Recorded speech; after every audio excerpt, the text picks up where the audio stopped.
La vibración del móvil sobre la madera de su escritorio fue una nota discordante en la melodía que Alejandro intentaba componer. En la pantalla, un nombre que era a la vez un ancla y una tormenta. David. Deslizó el dedo para contestar y el mundo exterior, con sus ruidos de Madrid y su prisa, se desvaneció. Ale, ¿estás ocupado? La voz de David sonaba extrañamente tensa, despojada de su habitual despreocupación. Nunca para ti, tío. ¿Qué pasa? Necesito verte. Es importante. ¿Puedes venir a nuestro sitio en Malasaña? En 1 hora. Es importante. Esas 2 palabras retumbaron en el pecho de Alejandro, un eco cargado de 8 años de esperanzas silenciosas. 8 años siendo el mejor amigo, el confidente, el pilar sobre el que David se apoyaba, para contarlo todo. Sus éxitos en la facultad de Derecho, sus dudas existenciales a las 3 de la mañana, sus conquistas de fin de semana, que para Alejandro eran como pequeñas muertes. 8 años amándolo en un secreto que se había vuelto tan parte de él como la música que creaba. Claro, respondió, intentando que su voz sonara normal, ligera. Allí estaré. Colgó y se quedó mirando la partitura inacabada. De repente, las notas parecían mudas, insignificantes. Su mente viajó a una noche de hacía años, perdida en las calles de Lavapiés después de un concierto. Se habían sentado en un bordillo, compartiendo una botella de vino barato, mientras la ciudad dormía a su alrededor. A veces siento que si no fuera por ti, me habría rendido, le confesó David esa noche, con la mirada fija en las luces lejanas. Eres el único que entiende esta locura que tengo en la cabeza. Alejandro solo sonrió, pero por dentro su corazón gritaba: es porque mi locura habla el mismo idioma que la tuya. Es porque te quiero, pero nunca lo dijo. El miedo a romper el frágil equilibrio de su amistad era más fuerte que cualquier confesión. David era heterosexual, un hecho tan inamovible como la puerta de Alcalá. Cualquier intento de cruzar esa línea sería un suicidio emocional. 1 hora después, entraba en el bar de siempre. El olor a cerveza y el murmullo de conversaciones familiares lo envolvieron, pero no le dieron consuelo. Vio a David en una mesa al fondo, moviendo nerviosamente una botella de cerveza entre sus manos. «Hey», saludó Alejandro, sentándose frente a él. «Hey», respondió David, sin mirarlo directamente a los ojos. «Malo, muy malo». El aire entre ellos se espesó. Durante unos minutos hablaron de trivialidades, del examen de Derecho Romano que David tenía la semana siguiente, de la nueva canción en la que Ale estaba trabajando. Pero era una conversación forzada, un prólogo torpe para algo que ninguno de los dos se atrevía a empezar. Alejandro sentía un nudo de hielo formándose en su estómago. 1000 escenarios catastróficos pasaron por su mente, pero ninguno lo preparó para la realidad. Finalmente, David respiró hondo, como si fuera a saltar al vacío. «Ale, te he llamado porque...» Hizo una pausa, y por un instante, una estúpida y diminuta esperanza floreció en el corazón de Alejandro. «¿Y si...?» Sofía y yo, el nombre de ella fue como una bofetada. Sofía, la novia perfecta, la que sus padres adoraban, la que encajaba en el futuro impecable que David estaba construyendo. Llevaban casi 1 año, pero Alejandro siempre la había visto como algo temporal, un capítulo más en la vida de David. «¿Qué pasa con Sofía?», preguntó, aunque ya sabía que la respuesta iba a doler. David levantó la vista, y esta vez sus ojos se encontraron. En ellos había una mezcla de euforia y pánico. «Nos vamos a casar». El mundo de Alejandro se detuvo. El ruido del bar, la música, las risas de la gente, todo se convirtió en un zumbido sordo y lejano. Solo existían esas 4 palabras, suspendidas en el aire como una sentencia. «Nos vamos a casar». Sintió cómo algo dentro de él, algo que había cuidado y protegido durante años, se hacía añicos de forma irreparable. Quería gritar, quería levantarse y salir corriendo, quería romper la botella que tenía delante, pero no hizo nada, se quedó inmóvil, prisionero de la sonrisa nerviosa de su mejor amigo. «El mes que viene», continuó David, ajeno al cataclismo que acababa de provocar, «será algo pequeño, familiar, y... bueno, por eso quería verte. Quiero que seas mi padrino, tío, mi testigo. No podría ser nadie más». Y ese fue el golpe de gracia. No solo tenía que aceptar la pérdida, sino que tenía que bendecirla. Tenía que estar a su lado, sonreír para las fotos y firmar un papel que certificaría el fin de todos sus sueños. Era una crueldad tan perfecta que solo podía nacer de la más absoluta ignorancia. Alejandro tragó saliva, luchando por encontrar aire. Sintió el sabor amargo de la bilis en su garganta. Forzó una sonrisa, un gesto que le costó cada gramo de su energía. Vaya, logró articular. La palabra salió hueca, extraña. Eso es una noticia fantástica, David. David pareció aliviado, como si se hubiera quitado un peso enorme de encima. Su rostro se iluminó. ¿Sí? Sabía que te alegrarías. Eres el mejor Ale. Siempre lo has sido. Y entonces empezó a hablar sin parar, soltando detalles sobre el lugar, sobre el traje, sobre lo nerviosa que estaba Sofía y lo felices que estaban sus padres.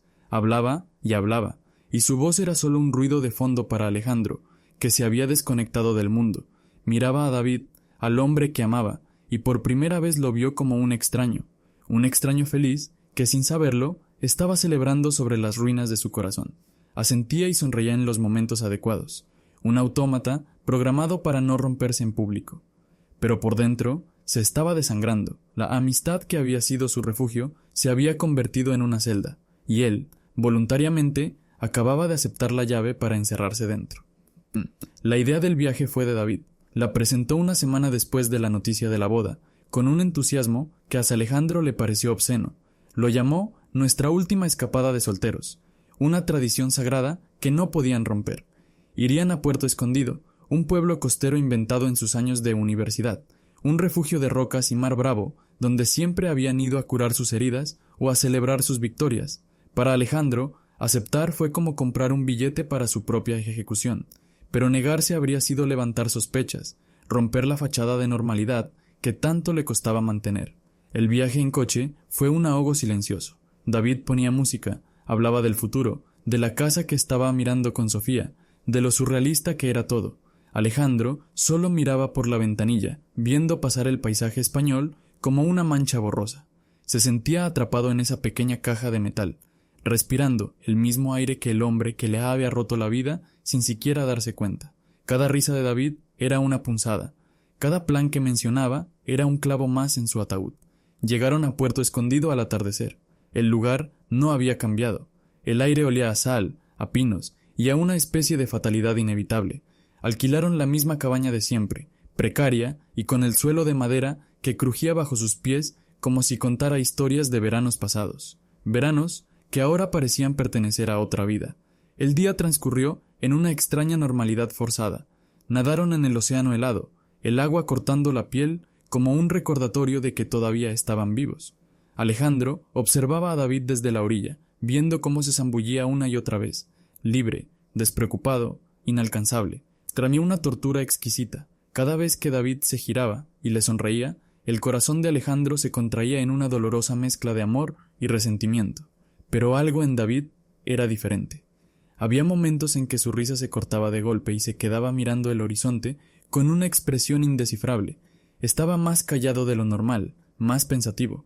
Alejandro se dijo a sí mismo que eran los nervios de la boda, pero una parte de él, una parte masoquista y esperanzada, se preguntó si habría algo más. La noche trajo consigo la verdad. Encendieron una hoguera en la playa, como siempre hacían. Las llamas proyectaban sombras danzantes sobre sus rostros, creando una intimidad peligrosa. Abrieron una botella de vino que sabía a agua tierra y a malas decisiones. El sonido de las olas rompiendo contra las rocas era el único testigo de lo que estaba a punto de suceder. Después de un largo silencio, roto solo por el crepitar de la madera, David habló. Su voz era apenas un susurro, casi vencida por el ruido del mar. A veces siento que estoy viviendo la vida de otro. Alejandro se giró para mirarlo. La máscara de felicidad de David se había agrietado, y a través de las fisuras se asomaba un hombre que no reconocía, vulnerable, perdido. Como si estuviera siguiendo un guión que yo no he escrito, continuó David, con la mirada perdida en el fuego.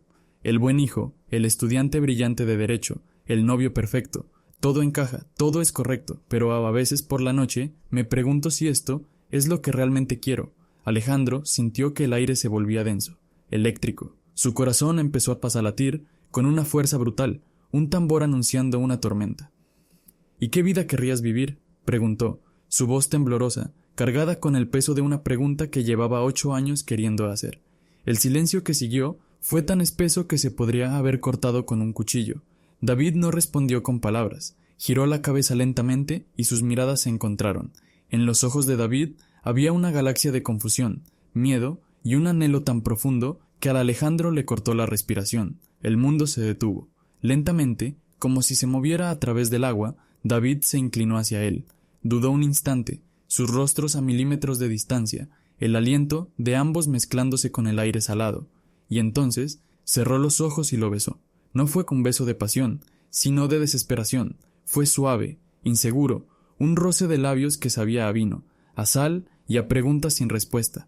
Un beso cargado con el peso de 8 años de silencios, de miradas robadas, de una amistad que siempre había sido algo más. Por un segundo, solo un segundo, Alejandro se permitió sentirlo, se permitió creer, pero tan rápido como empezó, terminó. David se apartó de golpe, como si hubiera tocado fuego. El pánico puro desfiguró sus facciones. Se puso de pie de un salto, retrocediendo, mirándolo como si Alejandro fuera una aparición monstruosa. «No», balbuceó, sacudiendo la cabeza, el terror en su voz. «No, esto está mal, esto no ha pasado». El calor del momento fue reemplazado por un frío glacial que caló a Alejandro hasta los huesos. El hombre vulnerable de hacía un minuto había desaparecido, reemplazado por un extraño aterrorizado. «David, espera», intentó decir Alejandro, pero su voz se rompió. «¡No!», gritó David, y la palabra fue por un latigazo. Fue un error, Ale, un puto error, olvídalo. Yo no soy como tú, yo no soy como tú. Esa frase, esa simple frase lo destruyó todo. Borró 8 años de complicidad y los convirtió en una línea divisoria, ellos y nosotros, lo normal y lo desviado. Sin decir nada más, David se dio la vuelta y caminó a grandes zancadas hacia la cabaña, desapareciendo en la oscuridad, huyendo de lo que acababa de hacer, huyendo de sí mismo. Alejandro se quedó solo en la playa. La hoguera empezó a consumirse, sus llamas cada vez más débiles, hasta que solo quedaron las brasas, pequeños puntos rojos en la inmensa negrura de la noche.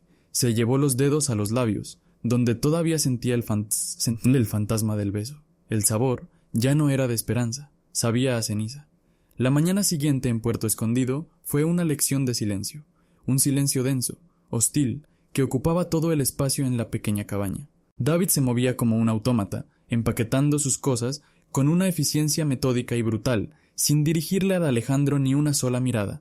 No había disculpas, ni explicaciones, solo un muro de hielo.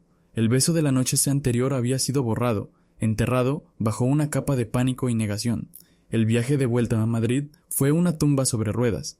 Alejandro miraba el rostro de David al volante, buscando un rastro del hombre que conocía, del amigo que le había confesado sus miedos bajo las estrellas, pero no encontró nada, solo un perfil tenso, una mandíbula apretada y una frialdad en los ojos que nunca antes había visto. Era la mirada de un hombre que se ve a sí mismo al borde de un precipicio y está dispuesto a empujar a quien sea con tal de no caer. Alejandro comprendió en ese silencio que no solo había perdido un amigo, se estaba enfrentando a un enemigo. Al llegar a Madrid, se separaron con un monosílabo, y entonces David empezó a tejer su red.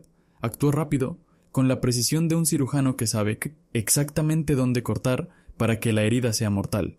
No necesitaba gritar que Alejandro era gay. Eso habría sido torpe y habría levantado preguntas.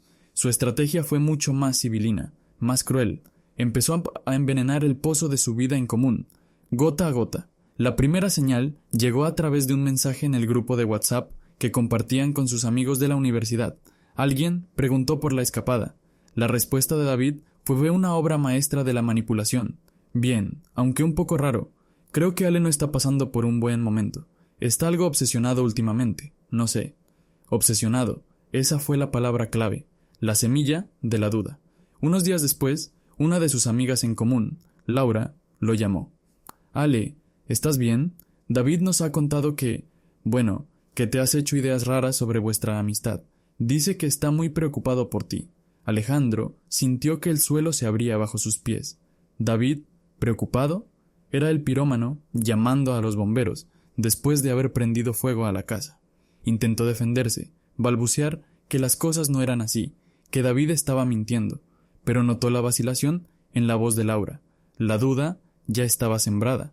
David era el chico de oro, el futuro abogado, el novio perfecto. Alejandro era el músico bohemio, el alma torturada. ¿A quién iban a creer? El veneno se extendió rápido. Las invitaciones a tomar cañas dejaron de llegar. Los mensajes se volvieron esporádicos. Cuando se los encontraba por la calle, Sus amigos le dedicaban saludos forzados, miradas incómodas. Se convirtió en un fantasma en su propio círculo social. Lo habían juzgado y sentenciado sin un juicio, basándose en el testimonio del único hombre que conocía su verdad. ¿Cómo era posible que el amor se transformara en un arma tan precisa? Pero el golpe final, el que lo destrozaría por completo, aún estaba por llegar. Sucedió una tarde de martes. Su padre lo llamó. No hubo un hola, ¿qué tal? Solo una orden, pronunciada con una voz fría como el acero. Tu madre y yo vamos para tu casa. Tenemos que hablar. Alejandro supo que el incendio había llegado a los cimientos de su vida. Una hora después, sus padres entraron en su pequeño apartamento de alquiler. Su madre, con los ojos enrojecidos y un rosario en la mano, se sentó en el sofá y empezó a rezar en un susurro inaudible. Su padre se quedó de pie en medio de la habitación, mirándolo como un juez mira a un criminal. «Ha llamado el padre de David», dijo, y cada palabra era un martillazo. «Nos ha contado lo que ha pasado, la vergüenza que le has hecho pasar a ese chico, la obsesión enfermiza que tienes». «Papá, no es así», empezó Alejandro, la voz rota. «David...» «Silencio», le cortó su padre. «No quiero oír tus excusas. ¿Es verdad o no que sientes esas cosas? Esa desviación», la palabra desviación, lo golpeó con la fuerza de un puñetazo. Miró a su madre, buscando ayuda, pero ella no levantó la vista de su rosario, como si la imagen de su propio hijo fuera un pecado demasiado grande para contemplar. «No es una desviación», respondió Alejandro, con un hilo de voz, pero con una repentina y desesperada oleada de dignidad. «Es lo que soy». Su padre soltó una risa amarga, sin rastro de humor. «No, lo que eres es el hijo que yo he criado, y mi hijo no tiene esta enfermedad. Esto es una vergüenza para nuestra familia, para nuestro apellido, para Dios. ¿Entiendes el daño que haces?» «El único que me está haciendo daño eres tú», susurró Alejandro. «Te equivocas. Lo hacemos por tu bien. Necesitas ayuda, necesitas curarte, y hasta que no entiendas eso, hasta que no estés dispuesto a luchar contra esa abominación que tienes dentro, en nuestra casa no hay sitio para ti. No eres bienvenido. La sentencia fue dictada. Exiliado, desterrado, salió de su propio apartamento como un ladrón, dejando a su madre rezando por su alma perdida y a su padre mirándolo con un desprecio que nunca olvidaría. Esa noche, sin amigos y sin familia, Alejandro caminó sin rumbo por las calles de Madrid. Sus pies lo llevaron, casi por inercia, al puente de Segovia.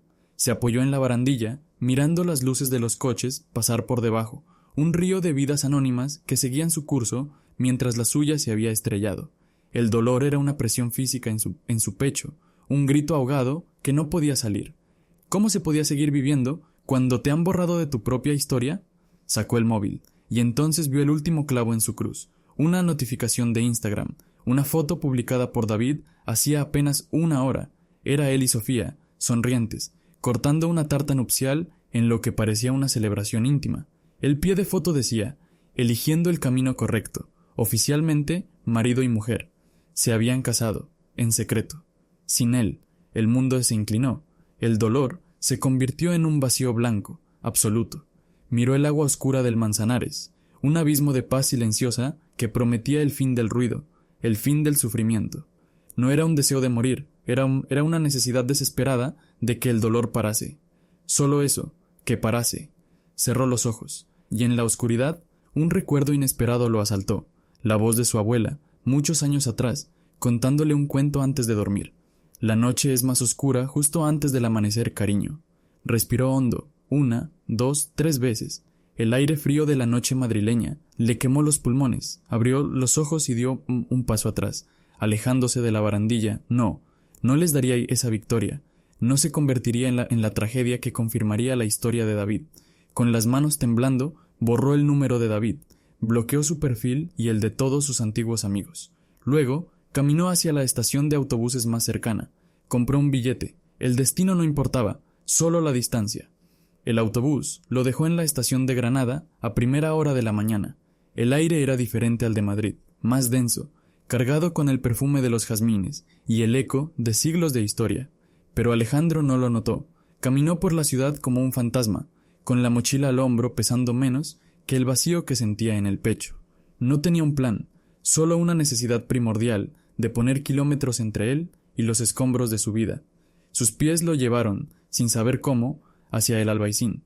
Se perdió en su laberinto de calles estrechas y empinadas, un reflejo perfecto del caos que reinaba en su mente. Alquiló una habitación minúscula y anónima, con una ventana que daba a un muro desconchado. Durante los primeros días apenas salió. El mundo exterior era un ruido lejano y amenazante. Su único compañero era el silencio, un silencio que gritaba con los rostros de todos los que lo habían abandonado. Revivía una y otra vez el beso en la playa, el desprecio en los ojos de su padre, el silencio de sus amigos. Era un bucle de tortura del que no podía escapar. Una tarde, empujado por un hambre que apenas sentía, bajó por las cuestas sin rumbo fijo.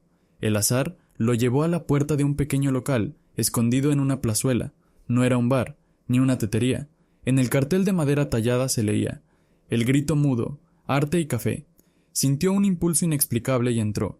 El interior era un caos ordenado de lienzos, esculturas a medio hacer y el intenso olor a aguarrás y café recién hecho. En una esquina, un hombre de unos 60 años, con el pelo blanco y las manos manchadas de pintura, trabajaba en un cuadro enorme que representaba un rostro andrógino gritando en silencio. Alejandro se quedó paralizado, observando la obra. Ese cuadro era él.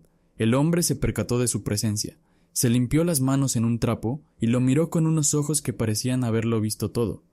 ¿Te dice algo?, preguntó. Su voz era grave y tranquila. Todo, respondió Alejandro, con un hilo de voz. Me llamo Marco. ¿Un café? Ese café se convirtió en el primer ladrillo de su nueva vida. No hablaron mucho. Marco no hizo preguntas. Simplemente le ofreció un espacio para estar, para respirar.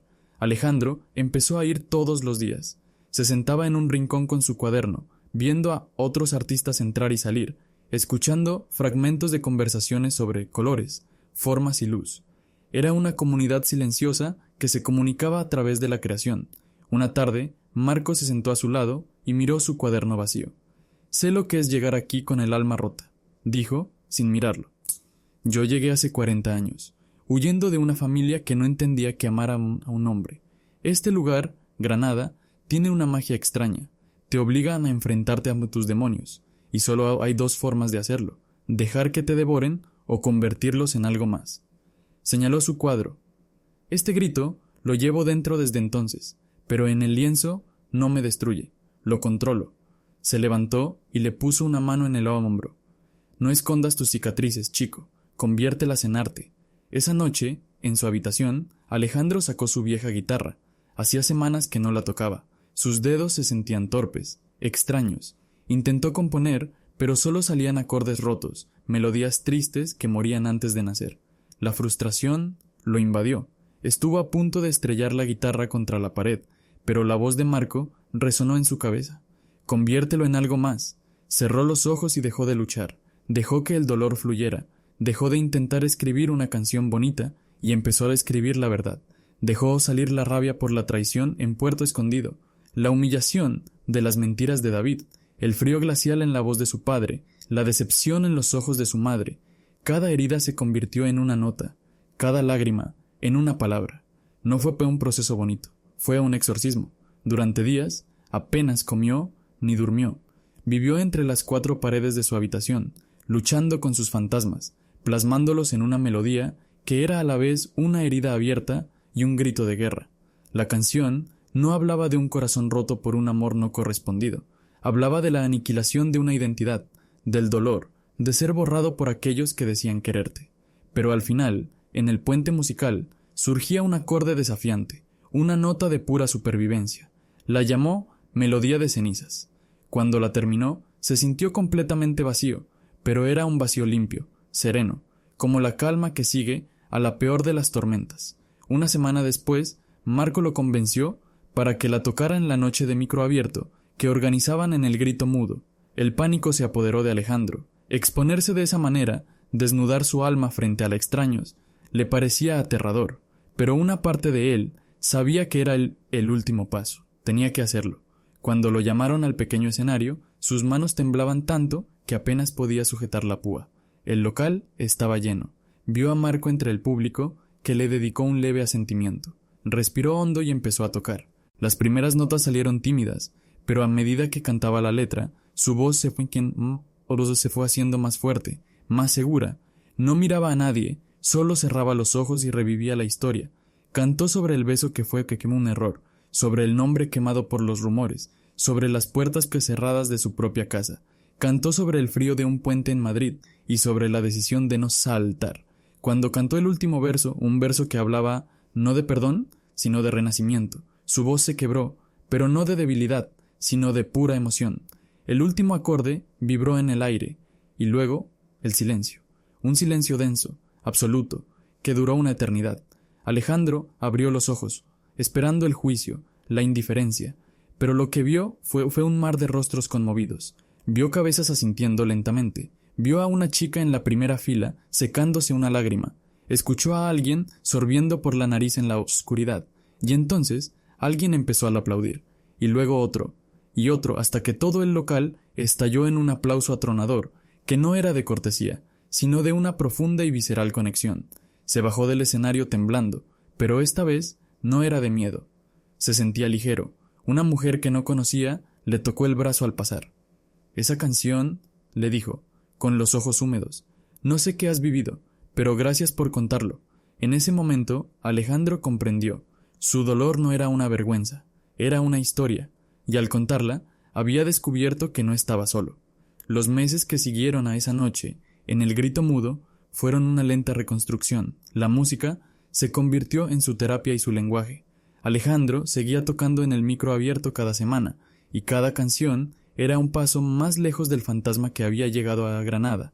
Su melodía de cenizas se había convertido en una especie de himno no oficial del lugar, una historia que otros susurraban como propia. La comunidad de artistas lo acogió sin preguntas, ofreciéndole no lástima, sino respeto. Encontró una extraña familia en ese grupo de almas rotas y resilientes. Por primera vez en su vida no tenía que fingir, podía simplemente ser. Consiguió un trabajo en una pequeña librería cerca de la catedral, un empleo tranquilo que le dejaba las tardes libres para componer. Su vida era sencilla, casi monástica, pero estaba llena de una paz que nunca había conocido en Madrid.